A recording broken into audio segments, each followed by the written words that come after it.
안녕하세요. 굿베리 농원의 조봉춘입니다. 오늘 또 킹스베리 친절한 AS를 하기 위해서 또 영상을 준비했습니다. 자, 제가 지금 준비한 거는 이렇게 우선 분무기와 지금 여기 담겨져 있어요. 물 미리 담아놨습니다. 500ml 미리 담아놨고요. 그 다음에 이건 발효유황제입니다. 뭐 모두싹도 있고 다싹도 있고 요 지금 미황이라는 제품도 있습니다. 이제 제품은 여러 가지 있어요. 발효유황 제품들은 한 가지만 있는 거 아닙니다. 여러 가지 있기 때문에 저는 좀 여러 가지 써요. 여러 가지 쓰고요. 그 주변에 또 논산에서도 이걸 개발한 곳이 있어서 자체적으로 개발한 곳이 있어서 지금 요것도 쓰고 또 이제 제가 직접 만들어서 쓰기도 합니다. 나중에 발효유황 만드는 거 가르쳐 드릴게요. 그 모를 정식을 하고 나서 얘네들을 어떤 거를 관리를 해야 되냐면은 병해충 관리를 또 해야 돼요. 물만 주고 뭐 비료만 준다고 해서 얘네들이 잘 자랄 수 있는 게 아니고요. 그 다음엔 병해충 관리를 해야 되는데요. 이 킹스베리라는 품종에 약한 게 있습니다. 약한 게 강한 거는 잿빛 곰팡이병. 곰팡이병에는 강해요. 그리고 진딧물에도 강한 편입니다.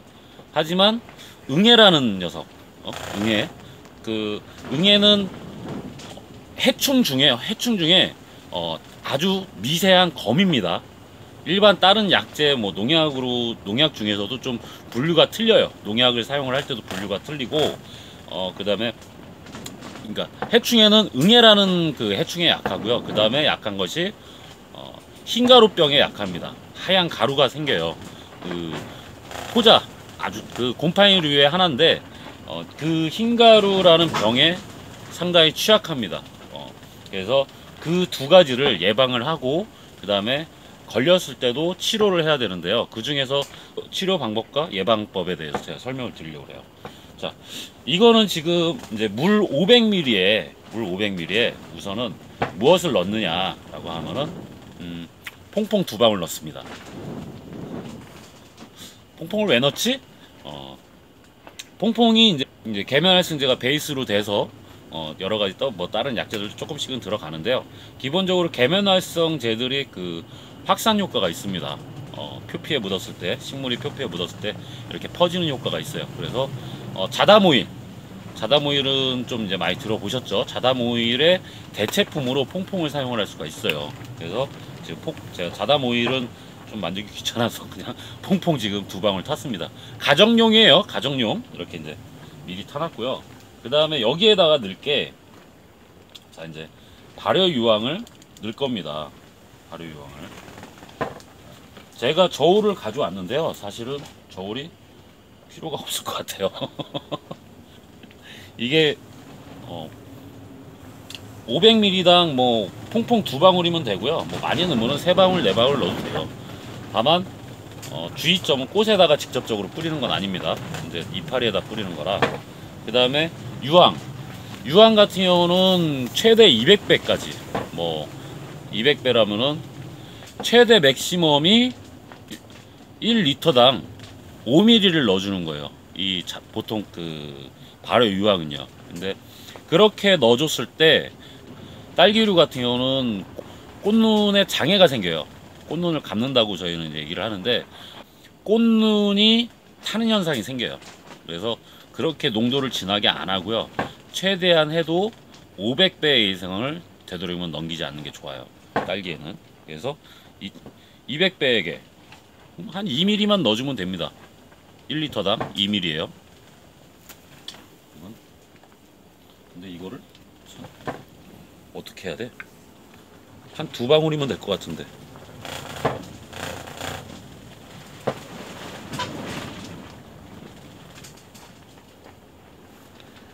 이게 1ml가 될까요? 500ml에 1ml는 넣어줘야 되는데 너무 많이 들어간 것 같기도 한데. 자, 원래는 주사기를 제가 준비를 하려고 그랬어요. 근데 지금 계룡과 대전에 지금 확진자가 생기면서 무슨 대체계를 하는가. 약국이 다 문을 닫았어요. 주사기를 사러 갔는데. 아이씨. 그래서 어쩔 수 없이 지금 계량컵을 사용하고 있습니다. 어머 거품 올라온다.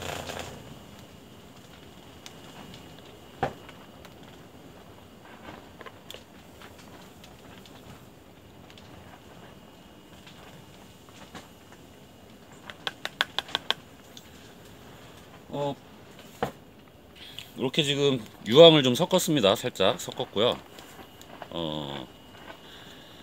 제가 유황과 퐁퐁을 사용을 하는 이유는 이제 방금 전에 얘기처럼 흰가루와 응애를 방제를 하기 위해서 하는 건데요. 그냥 농약을 사용을 해도 돼요. 응애 같은 경우는 캡틴이라는 약재도 있고요. 파워샷, 농협에 가면은, 농협이나 이제 농약방에 갔을 경우 응애 약재 중에는 뭐 파워샷, 그러니까 일반 농약을 얘기하는 겁니다. 파워샷, 그 다음에 요즘 캡틴 이제 종합방제제더라고요. 그리고 또 몇 가지 더 있습니다. 근데 제가 농약을 잘 안 사다 보니까 기억을 잘 못하겠어.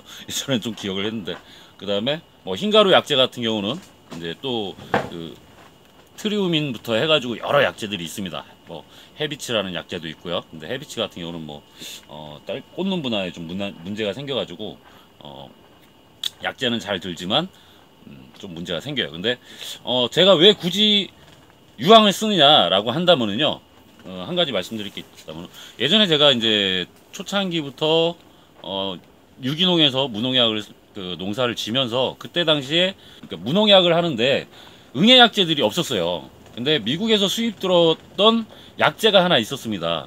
약재가 하나 있었는데 지금은 잘 유통이 잘 안 돼요. 이제 워낙에 쓰는 사람들이 별로 없어서 사용을 안 하는데, 그 유황제를 많이 쓰다 보면 딸기가 기형가가 많이 생깁니다. 그래서 잘 안 써요. 잘 안 쓰는데 그 당시 때 발효 유황된 제품이 나왔었습니다. 약 10년 전부터 10년 전에도 한참 나왔었어요. 근데 그 약재가 정확하게 흰가루 방제와 함께 응애 방제를 하는 약재였어요. 그게 미국에서 들어온 유기농업 자재 중에 하나였습니다. 그래서 그때부터 흰가루뿐만이 아니라 응애에도 유황이 작용을 하는구나 라는 걸 알고 있었어요. 예방 차원이니까 지금 이렇게 치는 거고요. 그리고 조금 더 그 약효를 증진시키기 위해서 지금 퐁퐁을 탄 거예요. 그래서 요거 갖고서요, 그냥 이파리 뒷면에 뿌려주면 돼요. 간단합니다. 별거는 아니에요. 지금 여기에 이제 응애나 뭐 진딧물이나 뭐 다른 거는 없어요. 근데 흰가루가 살짝 오려고는 합니다. 이 지금 이불을 봤을 때 약간 지금 발생을 하려고 그래요. 흰가루나 응애도 살짝 생기려고 하네요. 이렇게 그 딸기 뒷면에다가 이 뿌리는 이유는요, 해충이나 균이나 대부분 잎 뒷면으로 붙습니다. 바닥에서부터 이렇게 올라와요. 그러다 보니 잎의 뒷면을 위주로 해서 예방을 해주고 치료를 해주는 거예요. 그리고 이걸 해줄 때 꼭 중요한 게 뭐냐면요, 작물뿐만이 아니라 토양에도 그 해충과 균은 존재를 합니다. 그래서 전체적으로 골고루 잘 뿌려주는 게 중점입니다. 흙 위에까지 이제 골고루 뿌려줬는데요. 그 이유는 이제 밑에서부터 올라오기 때문에 그러는 거예요. 제가 봄밭에다 사용을 할 때도요, 되도록이면 그래서 예방을 하든 치료제를 사용을 하든 간에 우선은 이제 공기중과 잎 뒷면까지 살포를 해주고, 또 관주를 할 때 유황이나 뭐 이제 다른 이제 예방제들, 유황 같은 경우는 치료제 역할까지 해주는데요. 그거를 조금씩 그 혼합을 해서 사용을 해요. 되도록이면 1000배를 넘기지는 않는데 그렇게 사용을 합니다. 이렇게 관리해 주시면 돼요. 얘는 괜히 왔네. 그리고 이 옆에는 벌들이 좀 주면, 이거 벌통입니다. 물론 이제 농약을 쓰면은 더 손쉽게 할 수는 있어요. 농약을 사용을 하면은 손쉽게 할 수 있는데, 집에서 드시는 거고 조금 더 이제 건강하게 먹고 싶다라고 한다면은 이렇게 사용을 하시면 됩니다. 소량 같은 경우는 충분히 관리가 되니까요, 가능해요. 지금 한창 이제 2월 달에서 3월 달이 넘어가는 시기에 예방을 미리 안 해주면요, 지금 텃밭 하시는 분들도 마찬가지입니다. 혹시라도 나무를 심으신 분들도 아마 이제 지금 준비를 한창 하고 계실 텐데요, 전체적으로 2월 달부터 3월 달 사이에 예방을 잘 해주시면은 봄, 여름을 좀 쉽게 넘어갈 수가 있어요. 그 예방을 잘 해주시면은 나중에 농사가 쉽다라는 거 잘 명심해 주시고요. 또 이제 다른 거 제가 딸기에 관련해 가지고 또는 이 킹스베리에 관련해 가지고 계속 그 설명드릴 수 있는 게 있다면은 또 담아서 올려드리도록 하겠습니다. 이거는 딸기만 접목되는 게 아니고요. 다른 작물도 가능해요. 예를 들어서 뭐 오이나 뭐 고추 이제 한 포기 두 포기 심는 거 뭐 그 다음에 상추 같은 것도 가능하니까요. 그런 게 한번 접목을 하셔가지고 그 텃밭을 하든 뭐 베란다에다 화분을 하시든 접목을 하셔가지고 즐거운 생활이 됐으면 좋겠습니다. 다들 건강하시고 행복하시길 바랍니다. 감사합니다.